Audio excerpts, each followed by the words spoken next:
जंगल में टुनटुनी चिड़िया अपनी दो बेटियों के साथ रहती थी, जिनका नाम सुनहरी और पिंकी चिड़िया था। उसका पति कालू कौवा टमाटर बेचा करता था। एक दिन जब वो टमाटर बेच रहा था, तभी उसका दोस्त बंटी कबूतर उसके पास आता है। अरे ओ कालू भाई, क्या हाल चाल है? कई महीनों के बाद शहर के जंगल से आज अपने घर आया हूँ, सोचा तुमसे मिलता चलूं। भैया, महंगाई इतनी बढ़ गई है कि कोई टमाटर खरीदता ही नहीं। जिसे देखो सबको सस्ते। तब तक आप लोग हमारे इस वीडियो को लाइक और अगर आपने हमारे चैनल को सब्सक्राइब नहीं किया है तो जल्दी से सब्सक्राइब कर लें और कमेंट सेक्शन में जरूर बताएं कि आपको हमारी ये कहानी कैसी लगी। मेरी मानो कालू भैया, तो ये टमाटर बेचना छोड़ो और मेरे साथ शहर के जंगल चलो। अच्छी नौकरी दिलवा दूंगा, फिर भाभी और बच्चों को भी शहर बुला लेना। कालू कौवा घर जाकर ये बात अपनी पत्नी टुनटुनी को बताता है। उसकी बातें सुनकर टुनटुनी परेशान हो जाती है। सुनिए जी, आप हम लोगों को यहाँ अकेला शहर के जंगल क्यों जा रहे हो? हम दोनों कोई दूसरा काम करेंगे, सब ठीक हो जाएगा। मुझे मत रोको टुनटुनी, शहर के जंगल जाकर शायद मैं अच्छी कमाई कर सकूं। फिर मैं तुम सबको वहाँ बुला लूंगा। कालू कौवा शहर के जंगल चला जाता है। इधर टुनटुनी चिड़िया अकेली ही अपने बच्चों को संभाल रही थी। तभी एक दिन कालू कौवे के दोस्त का फोन टुनटुनी चिड़िया के पास आता है। टुनटुनी बहन, अब तुम्हारे पति इस दुनिया में नहीं रहे। वो काम की तलाश में नदी पास जंगल जा रहे थे, तभी तेज तूफान आया और वो नदी में बह गया, जिसकी वजह से उसकी मौत हो गई। इतना सुनकर ये चिड़िया जोर जोर से रोने लगती है।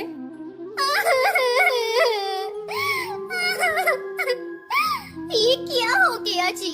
मैंने आपसे मना किया था कि शहर के जंगल मत जाओ, लेकिन आपने मेरी बात नहीं मानी। अब मैं अपनी दोनों बेटियों को अकेले कैसे पालूंगी? तभी थोड़ी देर बाद तेज बारिश होने लगती है। हे भगवान, ये तो मुझे कैसी सजा दे रहा है। एक तो मेरे ऊपर इतना बड़ा तूफान आ गया, ऊपर से तेज बारिश। मैंने तो अपना घोंसला अभी तक मजबूत भी नहीं किया। सुनहरी के बाबू हमारे साथ होते, मुझे इतनी चिंता नहीं करनी पड़ती। 2 दिनों तक लगातार बारिश होती रही। जिस बात का टुनटुनी चिड़िया को डर था, आखिर वही हुआ। उसका घर टूटकर पानी में बहने लगा। अब मैं क्या करूं? कहां जाऊं अपनी बच्चियों को लेकर? अरे क्या सोच रही है टुनटुनी? जल्दी यहाँ से निकल अपनी बच्चियों को लेकर, वरना तुम सब डूब जाओगे। चलो बच्चों, यहाँ से हमें जाना होगा, नहीं तो हम भी इस बारिश के पानी में डूब जाएंगे। थोड़ी दूर जाने पर सुनहरी अपनी माँ से कहती है, माँ, बारिश के पानी में बहुत ठंड लग रही है। सुनहरी बिटिया, तू मेरे पास आ जा। टुनटुनी चिड़िया सुनहरी को अपनी गोद में बिठा लेती है और अपने बच्चों के साथ छिपने की नई जगह तलाशती है। हम कहाँ जा रहे हैं मम्मी? यहाँ तो कोई भी घर नहीं है। बारिश बहुत तेज है मम्मी, मेरे पंख गीले हो गए हैं, मुझसे तो उड़ा भी नहीं जा रहा है। थोड़ी हिम्मत और कर ले बिटिया, वो देख वहाँ एक घर दिखाई दे रहा है। शायद वो जादूगर का गुलाब घर है। चलो चलकर वही देखते हैं।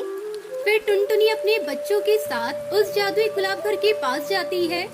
जादूगर भैया, ओ जादूगर भैया, दरवाजा खोलो, मैं बहुत मुसीबत में हूँ। मेरा घर बारिश में टूट गया, जल्दी दरवाजा खोलो भैया।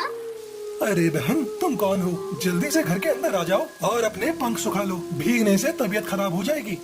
तभी जादूगर की पत्नी सुंदरी कौवी उससे कहती है, तुम ये क्या कह रहे हो? बिना जान पहचान किसे घर में रख रहे हो? ये घर है, धर्मशाला नहीं। खबरदार, जो ये चिड़िया हमारे घर के अंदर आई तो मैं चोंच मार मार कर इन तीनों को मार डालूंगी। सुंदरी, मुसीबत में दूसरों की हम मदद नहीं करेंगे तो कौन करेगा? इस घर पर जितना तुम्हारा हक है उतना मेरा भी है, ये मत भूलो। ये घर मैंने अपने जार किया है। अगर टुनटुनी बहन के यहाँ रहने से तुम्हें परेशानी है तो तुम घर से बाहर चली जाओ, फिर तुम्हें पता चलेगा कि बारिश में भीगने से कैसा लगता है।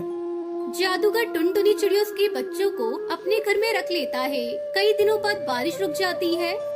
भैया, आपका बहुत बहुत धन्यवाद। आपने मुझे और मेरे बच्चों को आसरा दिया। मुझे भी अपनी बच्चियों के लिए नया घोंसला बनाना होगा।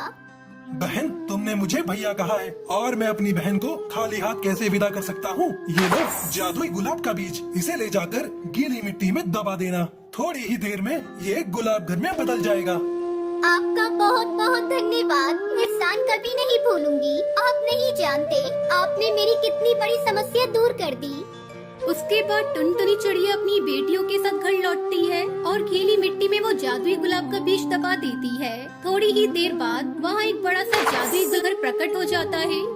अरे माँ, वो देखो कितना अच्छा गुलाब घर बन गया। जादूगर अंकल ने तो हमें बहुत अच्छा घर बनाकर दे दिया। माँ, अब हमें तेज बारिश से डरना नहीं पड़ेगा।